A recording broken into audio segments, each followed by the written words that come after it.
Kita semua sekarang berada di tubuhnya Sang Hidup.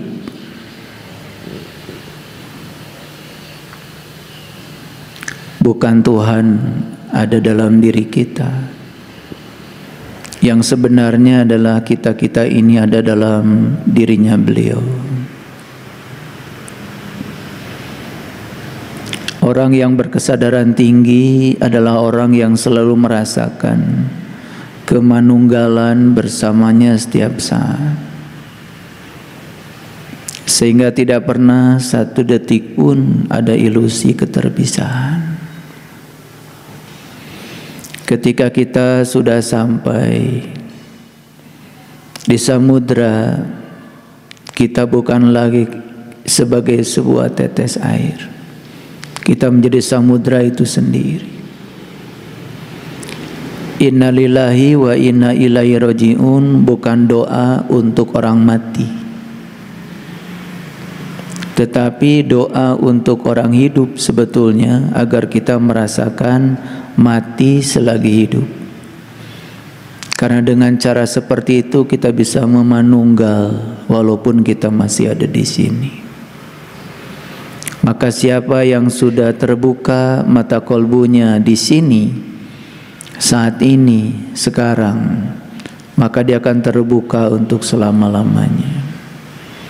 Meminjam bahasa Al-Quran, wa man kana fi hadihi a'ma wa huwa fil akhirati a'ma wa adallu sabila. Siapa yang sudah terbuka pandangan batinnya kepada Tuhannya di dunia ini, maka dia juga akan terbuka selamanya. Tetapi siapa yang tertutup penglihatan batinnya kepada Tuhannya di sini, maka dia juga akan tertutup selama-lamanya. Beruntung sekali para sahabat yang sudah bisa merasakan penyatuan, kehadiran, Sang keberadaan pada diri kita. Karena kehadirannya saja sudah cukup membuat segala sesuatu terjadi. Kehadirannya sudah cukup membuat kita menjadi sangat damai, tidak ada lagi rasa cemas, rasa khawatir. Keterpisahan kita dengan Dia, Sang Pemilik Semesta, kesadaran tertinggi pemilik semesta raya ini, itu yang membuat manusia menjadi sangat menderita dalam kehidupannya. Sehingga setiap saat masih berupaya untuk mengatur-ngatur Sang Pemilik Semesta ini supaya mengikuti segala keinginannya. Proses berserah diri tidak terjadi. Oleh karena itu inti ajaran semua agama sebetulnya sama, yaitu berserah diri sepenuhnya secara total. Jadi kalau di Islam ada kata-kata inna dina indallahil Islam, arti yang sebenarnya adalah sesungguhnya agama bagi Tuhan adalah pasrah. Sesungguhnya intisari agama bagi Allah adalah kepasrahan, letting go. Karena kepasrahan itu arti yang sebenarnya bukan berserah, bukan mengalah. Kepasrahan yang sebenarnya adalah melepaskan semua energi-energi negatif yang menumpang dalam diri. Dan ketika kita sudah mampu melepaskan semua energi-energi negatif itu dengan cara mengubahnya menjadi energi positif, maka kita akan menyaksikan keindahan kita di dalam. Dan siapa yang sudah menemukan keindahan di dalam, maka apapun yang di luar menjadi indah. Siapa yang sudah menemukan kemuliaan di dalam, semua yang di luar menjadi mulia. Siapa yang sudah menemukan kesucian di dalam, semua yang di luar juga menjadi kelihatan suci. Karena semua yang terjadi itulah kebenaran. Benar salah itu hanya sekedar penilaian. Baik buruk juga penilaian. Dan setiap penilaian, setiap penghakiman tergantung siapa yang menilai. Bayangkan kalau yang menilai itu adalah orang yang masih tertutup pikirannya, hanya terbuka saja mulutnya, tertutup pandangan batinnya, hanya terbuka saja mulutnya. Dan mereka yang terbuka mulutnya sementara masih tertutup pandangan batinnya, sangat berbahaya ketika dia melakukan sebuah penilaian. maka dia akan terjebak oleh benar salah berdasarkan egonya sendiri, pikirannya sendiri. Mari kita sadari bahwa apapun yang terjadi itulah kebenaran, dan kebenaran yang sama bisa dinilai benar salah oleh mereka yang berbeda. Itulah sesungguhnya bahayanya sebuah penilaian. Oleh karena itu mari kita bersyukur bahwa kita sudah memiliki sebuah kesadaran bahwa sesungguhnya kebenaran itu tidak bergantung pada disukai atau tidak disukai. Matahari tetap saja matahari walaupun orang buta tidak bisa melihatnya. Madu tetap saja madu walaupun orang sakit tidak bisa merasakannya. Kebenaran tidak bergantung pada disukai atau tidak disukai. Oleh karena itu kita diberi potensi yang luar biasa oleh semesta yang bernama otak. Otak itu alami, otak itu buatan Allah, buatan Tuhan. Tapi pikiran itu bukan buatan Tuhan. Pikiran itu buatan masyarakat, buatan sistem kepercayaan, buatan sistem pendidikan. Maka pikiran bukan diri kita yang sebenarnya. Oleh karena itu maka ketika kita dikendalikan oleh pikiran, maka kita sesungguhnya sedang menjadi diri palsu. Itulah yang disebut dengan ego. Dan ego bergantung kepada di mana kita dibesarkan.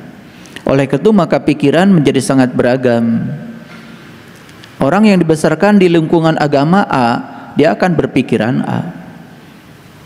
Orang yang dibesarkan di lingkungan agama B, dia juga akan berpikiran B. Orang yang dibesarkan di lingkungan agama C, dia juga akan berpikiran C. Kita lupa bahwa sesungguhnya yang membentuk pikiran kita adalah lingkungan kita, masyarakat di mana kita tinggal. Dan itu bukan diri asli kita. Oleh karena itu maka kita harus menemukan sebuah kesadaran yang bisa mengendalikan pikiran kita. Siapa yang suka mencuri kesadaran adalah pikiran. Banyak orang yang tercuri kesadarannya oleh pikirannya. Oleh karena itu maka kita harus membuat jembatan baru untuk merampas kembali kesadaran yang hilang, agar kesadaran yang hilang itu ya bisa mengendalikan pikiran kita. Disitulah pentingnya kita meniti ke dalam diri. Disitulah kita pentingnya mengetahui jati diri, agar kita terhubung dengan diri kita yang asli. Begitu kita sudah terhubung dengan diri kita yang asli, sang sumber cinta, maka kita akan melihat dia dimanapun. Kemanapun kita memalingkan wajah, yang kita saksikan cuma satu, wajahnya Tuhan, wajahnya Allah. Walillahil masyriqi wal maghrib fa aina ma tuwallu fasamma wajhullah. Allah meliputi timur dan barat, dan kemanapun kamu memalingkan wajahmu, di situ akan melihat wajahnya. Indah sekali bukan? Kalau sudah berada di kesadaran yang semacam ini. Oleh karena itu mari kita bersyukur hari ini kita masih diberikan kesempatan untuk meneruskan proses belajar di sekolah kehidupan ini. Mari kita penuhi dua keranjang yang dititipkan Tuhan kepada kita. Satu keranjang pengetahuan, yang satu lagi keranjang rasa untuk menampung pengalaman rasa. Karena itu yang akan menemani kita, yang akan menyelamatkan kita. Mari kita puji Tuhan, kita puji Allah bersama-sama membaca hamdalah. Alhamdulillahi rabbil alamin. Mari kita awali kajian kita di pagi yang penuh berkah ini. Semoga Allah mengalirkan pengetahuan sejati kepada kita semuanya. Kita mohon ridho dan berkahnya. Kita sapa asmanya dengan kelembutan dan cinta, seraya membaca basmalah. Bismillahirrahmanirrahim. Kebijaksanaan sejati itu adalah ketika kita tahu bahwa kita tidak tahu apa-apa.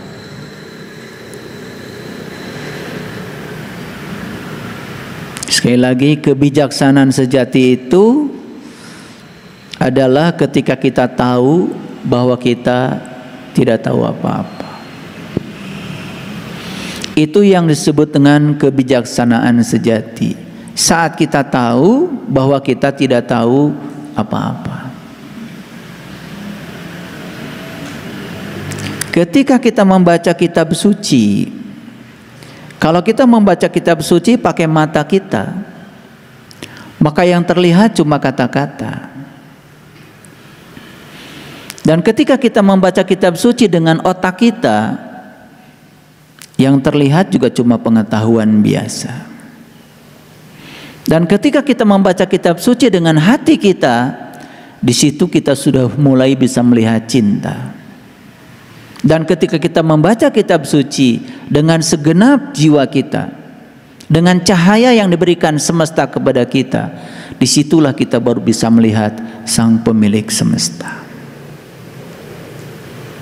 Jadi oleh karena itu, banyak orang salah kaprah ketika membaca kitab suci, karena dia membaca kitab suci hanya dengan mata, tidak dengan segenap jiwanya. Makanya tidak akan pernah bertemu dengan yang dibalik kitab suci. Jadi kalau saya membaca satu surat saja, ini saya tunjukkan sebagai contoh. Kita lihat ya contohnya. Kita baca saja misalnya satu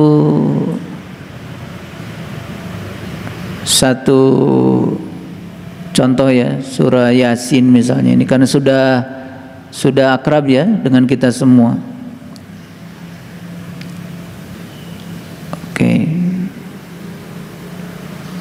kelihatan ya dari belakang saya besar.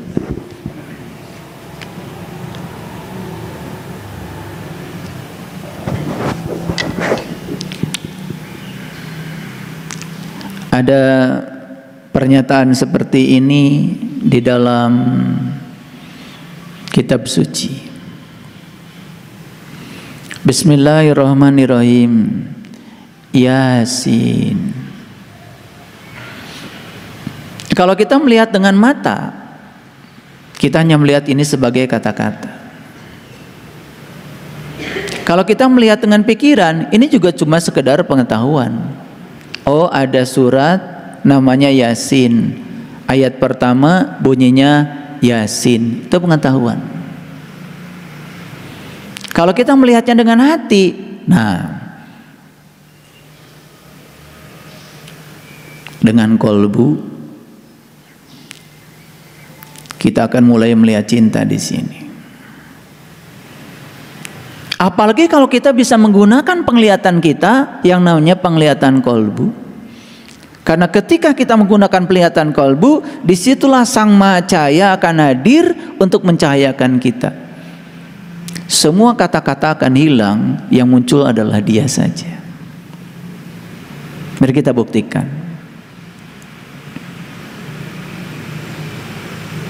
Yasin. Kata-katanya sederhana. Wahai Sin. Kalau kita sampai di situ, pemahaman kita baru setingkat translasi. Ada 3 tingkatan pemahaman. Yang pertama tingkatan translasi, yang kedua tingkatan interpretasi, yang ketiga tingkatan ekstrapolasi. Jadi jangan buru-buru kita mengatakan sudah paham. Jangan-jangan kita baru translasi. Translate itu baru memindahkan satu bahasa ke bahasa yang lain. Belum tentu kita mengerti. Itu namanya translasi, baru digeser saja pemahamannya. Pemahaman yang kedua mulai masuk interpretasi. Interpretasi perlu yang namanya hot order thinking, high order thinking. Sering disebut hot, high order thinking. Jadi berpikir tingkat tinggi. Berpikir tingkat tinggi itu yang pertama bisa menggunakan pikiran kognisi yang disebut dengan intelektual.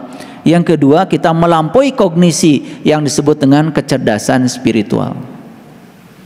Nah kalau orang melihat ini cuman dari kognisi, dia akan terbatas saja pada kata Yasin, wahai Sin. Sekarang kita coba ekstrapolasi. Di balik semua tulisan, di balik semua kata-kata itu pasti ada yang terselip ya, ada yang tersurat di balik yang tersirat itu. Ada dua kata di sini, ya dan sin. Sin itu sering kita ucapkan, ya sering kita ucapkan pada saat kita baca sholawat, betul? Salatullah salamullah ala toha rasulillah. Salatullah salamullah ala yasin habibillah. Jadi sin itu siapa? Sin itu sendiri adalah habibillah. Udah mulai nih ekstrapolasi. Sin itu adalah habibillah, orang yang dicintai Allah. Siapa orang yang dicintai Allah? Ya tentu saja, ya. Tentu saja orang yang dicintai Allah adalah orang yang hidupnya sudah sejalan dengan Allah, yang jiwa raganya sudah frekuensi dengan Allah, yang kehidupannya digerakkan oleh Allah. Bukan berarti orang dicintai Allah itu kemudian Allah membedakan. Lalu Allah tuh mencintai si A, tidak mencintai si B. Bukan seperti itu. Karena Allah yang Maha Cinta tidak terpengaruh oleh dia mencintai atau dia tidak mencintai, dia tetap saja cinta. Jadi jangan lalu mengatakan orang yang dicintai Allah itu orang yang menuruti kriteria Allah. Karena Allah itu mencintai semuanya kok. Kamu mau baik sama Allah, kamu tidak baik sama Allah, Tuhan yang Maha Cinta tetap saja mencintai kita, tidak bergantung kita cinta atau tidak cinta. Jadi jangan terjebak oleh kata-kata. Ketika dikatakan Habibillah adalah orang yang dicintai Allah, kemudian kita mengklasifikasi ada yang dicintai, ada yang tidak dicintai. Allah masih terjebak oleh dualitas. Tidak mungkin Allah terjebak oleh itu. Jadi siapa orang yang dicintai Allah adalah orang yang hidupnya sudah bahagia bersama Allah. Siapa orang yang dicintai Allah adalah orang yang sudah tenang hidupnya bersama Allah. Siapa yang dicintai Allah adalah orang yang sudah selaras dengan Allah. Tetapi Allah tidak bergantung pada kita cinta atau kita tidak cinta. Bisa paham? Karena kadang-kadang kita sering terjebak juga oleh kata-kata, masuk lagi ke dimensi pikiran. Lalu ayat ini menjadi sangat murah karena sebatas pengetahuan. Nah, kalau kita tarik lebih dalam lagi, siapa sin itu? Nah, sin itu adalah orang yang dicintai Allah, orang yang sudah berakhlak seperti akhlaknya Allah. Artinya sifat-sifat Allah sudah mewujud di dalam dirinya. Itulah sin yang sebenarnya. Jadi siapa sin? Ujung-ujungnya sin itu adalah Allah itu sendiri. Karena Allah mengatakan, aku yang goib, aku yang nyata. Dia yang goib ingin dikenal oleh kita, maka yang goib akan mewujud menjadi yang nyata. Makanya melihat Allah bagi mereka yang sudah berkesadaran, tidak usah jauh-jauh. Melihat tatapan anaknya saja sudah melihat Allah. Melihat senyum anaknya saja sudah melihat Allah. Karena kemanapun dia memandang, di situ yang dia lihat adalah Allah. Dia yang gaib, dia yang nyata. La ilaha illallah. Yang mana yang bukan dia? Semuanya dia. Jadi yang pertama, ketika kita melihat Yasin cuma kata-kata. Yang kedua, ketika melihat Yasin itu sebagai pengetahuan. Yang ketiga, ketika melihat Yasin dengan kolbu kita, kita sudah bisa melihat cinta di situ.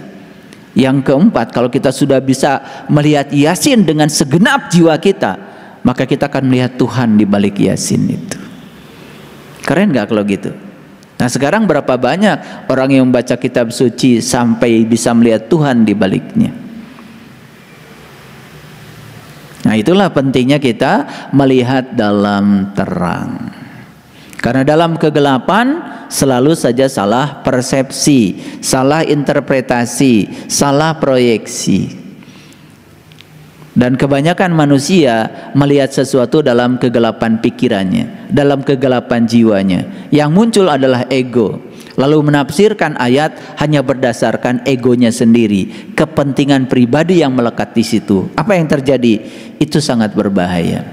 Makanya Tuhan mewanti-wanti kepada kita, jangan setiap perkataanmu dijual sebagai perkataanku, kata Tuhan. Jangan setiap tulisanmu dijual sebagai firman-Ku. Jangan setiap kata-kata yang kau sampaikan kepada orang lain hanya sekedar menjual namaku, kata Tuhan. Kan banyak yang kemudian menjual nama Tuhan di mana-mana. Dikit-dikit kata Tuhan, dikit-dikit kata Tuhan. Kalau kita baik sama Tuhan, kata Tuhan, kita akan dikasih pahala. Kalau kita tidak baik pada Tuhan, kata Tuhan, akan dikasih siksa. Masa Tuhan begitu? Tuhan tidak punya sifat seperti itu. Ya, Tuhan tidak akan pernah terjebak oleh pahala dan siksa, karena Beliau memberikan apapun pada kita atas dasar cinta, karena Dia adalah Sang Maha Cinta. Maka inti semua ajaran agama adalah cinta. Dalai Lama pernah ditanya oleh seseorang, apa agama Anda? Dan beliau mengatakan, agama saya adalah cinta. Agama baru ya? Baru dengar kok ada agama namanya cinta. Padahal beliau ini sudah berkesadaran tinggi. Beliau tidak mau ya terjebak oleh egonya sendiri. Ketika beliau ditanya, apa agama Anda? Beliau mengatakan, agama saya adalah cinta. Ketika ditanya, menurut Anda agama apa yang paling baik? Jawabannya lebih bijaksana lagi. Agama yang paling baik adalah agama yang mengantarkan pemeluknya menjadi lebih baik. Hati-hati ya, menjadi lebih baik. Saya tidak mengatakan yang terbaik, menjadi lebih baik. Jangan terjebak oleh kata-kata. Kita tidak diwajibkan untuk menjadi yang terbaik, tetapi kita hanya diharuskan menjadi lebih baik. Tidak usah kita menjadi lebih baik daripada orang lain. Cukup kita menjadi lebih baik hari ini dibandingkan hari esok. Izinkan kita berevolusi menjadi diri kita sendiri, tidak usah dibandingkan dengan siapapun. Karena setiap kita memiliki perjalanan sendiri-sendiri, tidak bisa dibandingkan. Nah, kalau kita baca ayat yang kedua, coba. Tapi jangan ikuti terjemahan yang ada ya, kita akan terjebak. Coba kita lihat, Yasin, wahai Sin. Jadi pada tingkatan yang pertama tadi, ketika kita bilang wahai Sin, masih merujuk kepada yang bersifat selain Dia. Tetapi begitu kita sudah melihat dengan segenap jiwa kita, yang kita lihat adalah Dia. Oke? Maka masuk ayat yang kedua, wal Qur'anil Hakim. Apa? Demi bacaan yang bijaksana. Makanya harus diterjemahkan secara utuh. Begitu Quran tidak diterjemahkan ke dalam bahasa Indonesia, kita akan menyaksikan Quran sebagai Quran. Itu kata-kata. Makanya kita perlu belajar etimologi. Quran itu dari mana sebetulnya asalnya? Dari kata qoro'a, yaqro'u Qur'anan. Itu etimologi. Qoro'a itu artinya bacaan. Jadi Quran kalau tidak diterjemahkan, kayak gini terjemahnya, lihat. Demi Al-Quran yang penuh hikmah. Inilah terjemahan yang ada. Ini kata-kata, melihat dengan mata. Coba kita melihat dengan segenap jiwa. Yasin, wahai Sin. Sudah sampai kita bisa melihat ya yang dibalik Sin itu. Selanjutnya apa? Wal Qur'anil Hakim, demi bacaan yang bijaksana. Demi bacaan yang membuat kita bijaksana. Hakim itu adalah yang maha bijaksana.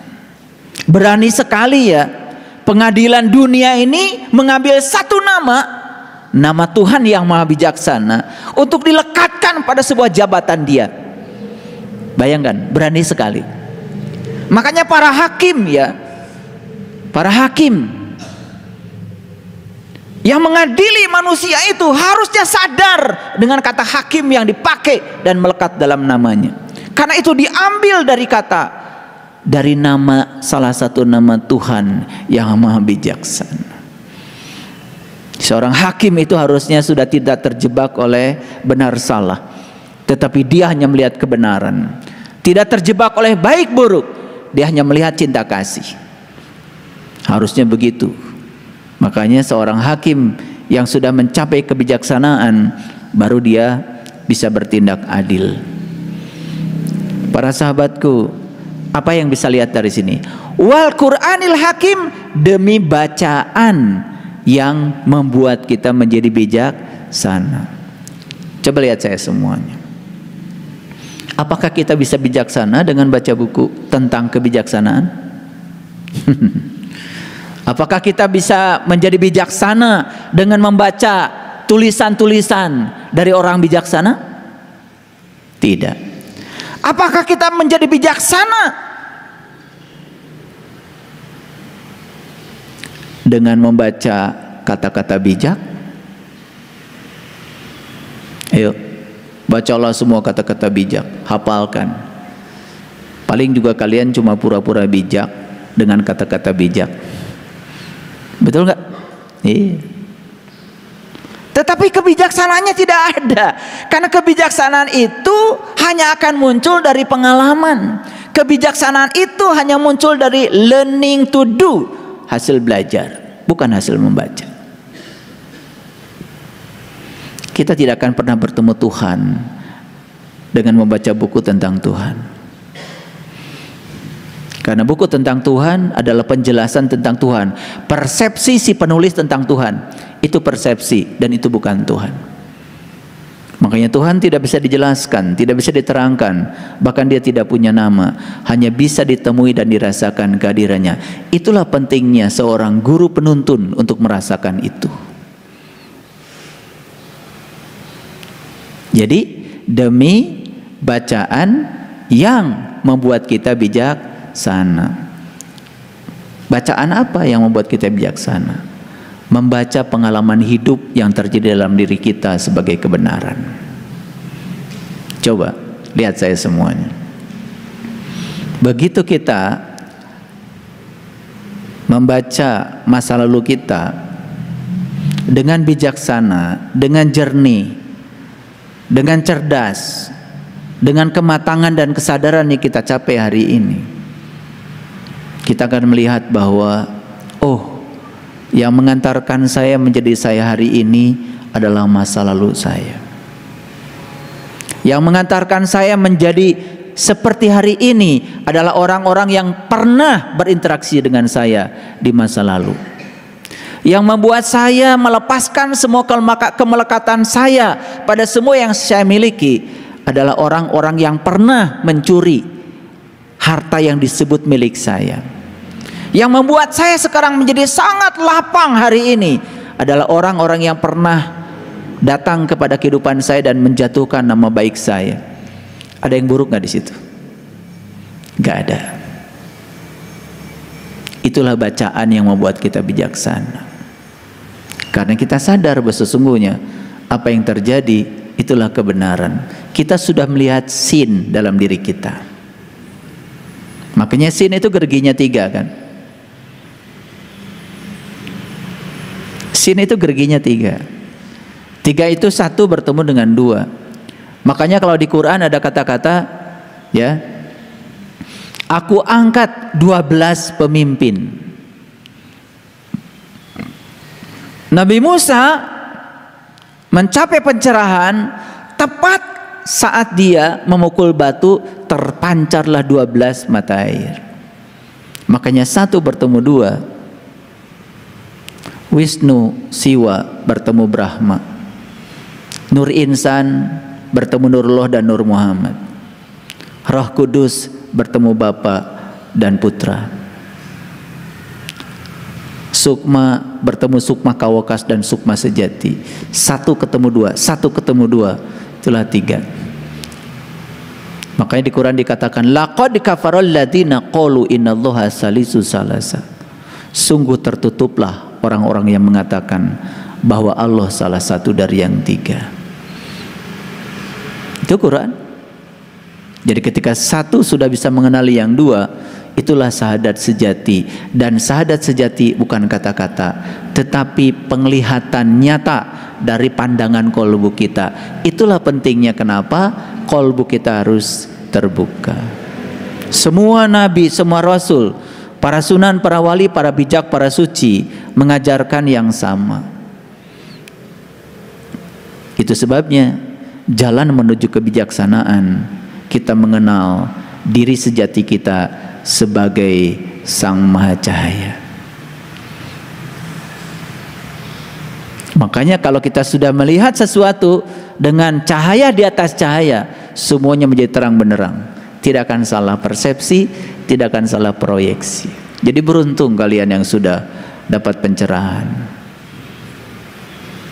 Makanya jangan heran kita menjadi pintar tanpa belajar, cerdas tanpa berlatih. Itulah yang disebut dengan kecerdasan yang melampaui batas. Kita mengakses kecerdasan yang melampaui pikiran. Itu yang disebut dengan kesadaran. Duh, kalau sudah sampai di sini, semua itu membuat kita senyum saja. Tidak ada yang membuat kita harus murung, ya tidak ada. Bisa mengerti? Mana bacaan yang akan membuat kita bijaksana itu?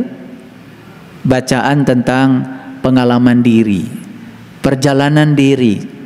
Ketika kita sudah menemukan Yasin, maka kita akan bisa melihat bacaan diri, perjalanan diri. Maka itulah Isra kita, itulah perjalanan spiritual kita. Perjalanan spiritual itu bersifat komprehensif, universal.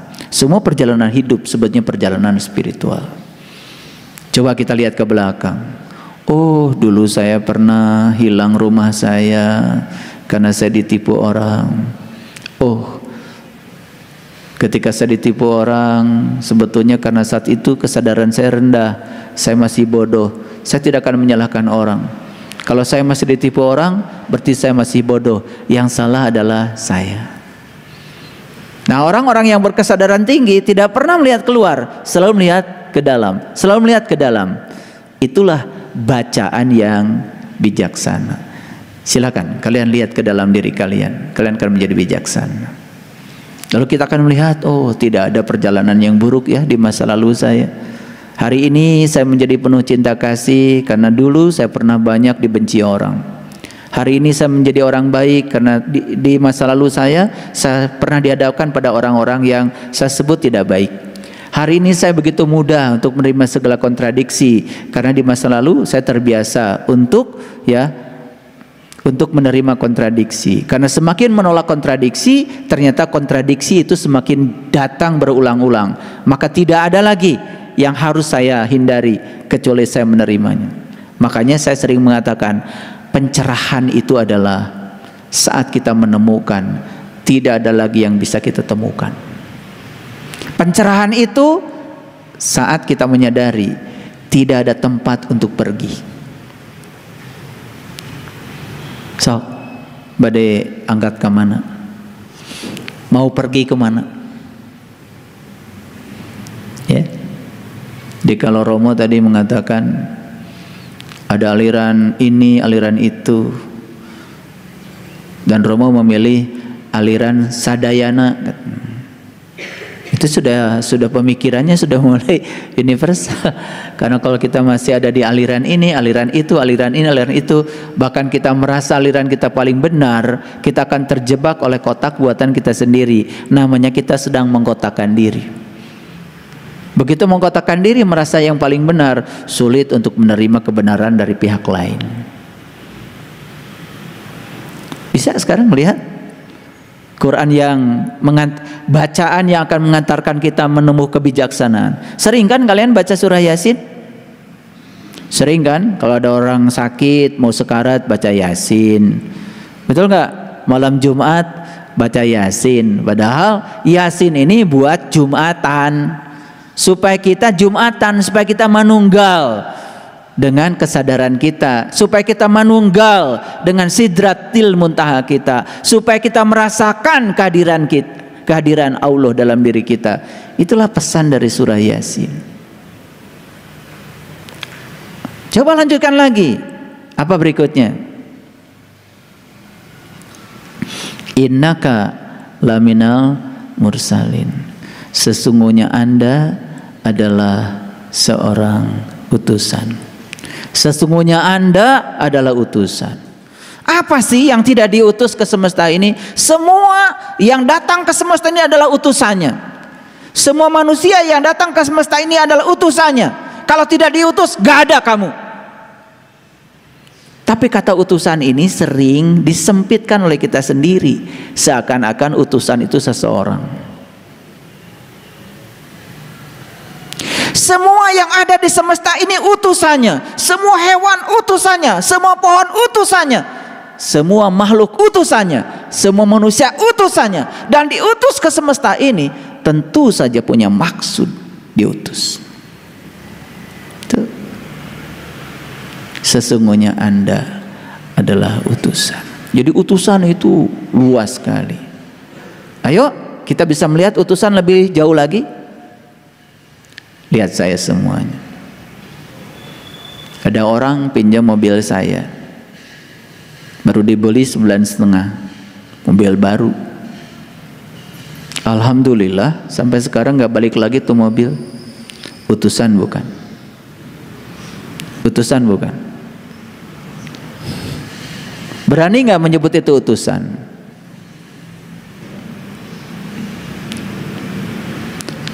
Bukankah dia sedang mengajarkan kebijaksanaan? Saya ingat pertama kali saya beli mobil, biasa ke mall dengan istri saya naik angkot. Ketika naik angkot ke mall, anteng aja di mall, nggak pernah mikirin mobil. Begitu sudah punya mobil baru, sebentar-sebentar ke parkiran, sebentar-sebentar ke parkiran. Diparkir di mana saja selalu dilihat, ada yang melekat di sini, takut kehilangan. Tuh. Lalu mobil itu dipinjam tetangga dan kemudian tidak balik lagi. Bagi saya, dia adalah utusan semesta untuk mengajarkan kebijaksanaan pada saya. Di situ saya baru tersadar. Dulu ketika tidak punya mobil, betapa tenangnya kita pergi kemanapun. Punya mobil, kok jadi nggak tenang? Makanya daripada menyiksa, kata Tuhan, lebih bagus diambil dulu sampai kamu siap untuk punya mobil yang lebih bagus lagi dan tenang. Disitulah kebijaksanaan diajarkan, tidak lewat tulisan, tidak lewat buku. Itulah bacaan yang akan mengantarkan kita kepada kebijaksanaan. Semua pengalaman yang terjadi dalam diri kita, itulah kebenaran. Bisa melihat sekarang? Pantesan ya, surah Yasin keren banget. Surah Yasin itu bukan untuk orang mati, untuk orang hidup agar bisa mati. Karena tidak semua orang hidup bisa mati. Ya, pegat ruh dengan tubuh ya setiap orang mengalami, tetapi untuk innalillahi wa inna ilaihi raji'un belum tentu setiap orang mati itu bisa pulang sempurna. Karena untuk pulang sempurna harus melewati 8 mandala cahaya. Sekali lagi, untuk pulang sempurna harus melewati 8 mandala cahaya. Dan itu harus dialami sekarang. Kalau kalian belum melewati itu, udah gelap. Innaka laminal mursalin. Sekarang bisa melihat? Sekarang lihat semua utusan yang datang pada dirimu. Lihat semua utusan datang pada dirimu. Anak utusan? Anak utusan? Untuk mengajarkan apa? Kebijaksanaan. Kalau gitu anak-anak kita, guru kita, anak kita tamu agung yang datang ke semesta. Lihat, saya punya anak 3, beda sifatnya. Cara memperlakukan 3-tiganya juga beda. Saya diajarkan oleh 3 anak saya untuk bertindak bijaksana. Saya ngomong pada anak yang paling besar begini karena saya tahu karakternya begini. Saya ngomong pada anak yang kedua begini karena saya tahu sifatnya. Saya ngomong sama anak yang ketiga begini karena tahu sifatnya. Saya dengan istri saya tiap hari belajar bagaimana cara berkomunikasi dengan anak. Bukankah anak kita adalah utusan semesta untuk mengajari kita? Kalau begitu, suami utusan,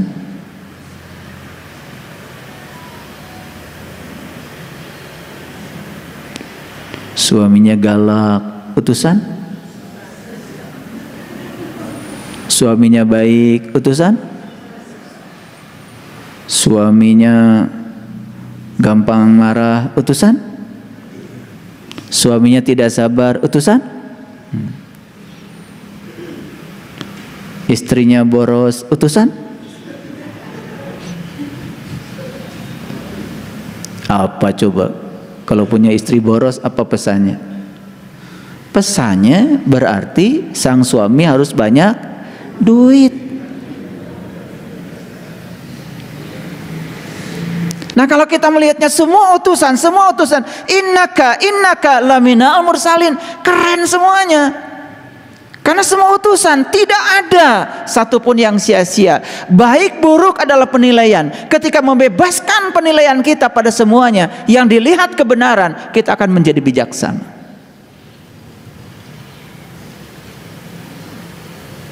Pernah nggak dengar kajian Yasin model kayak gini?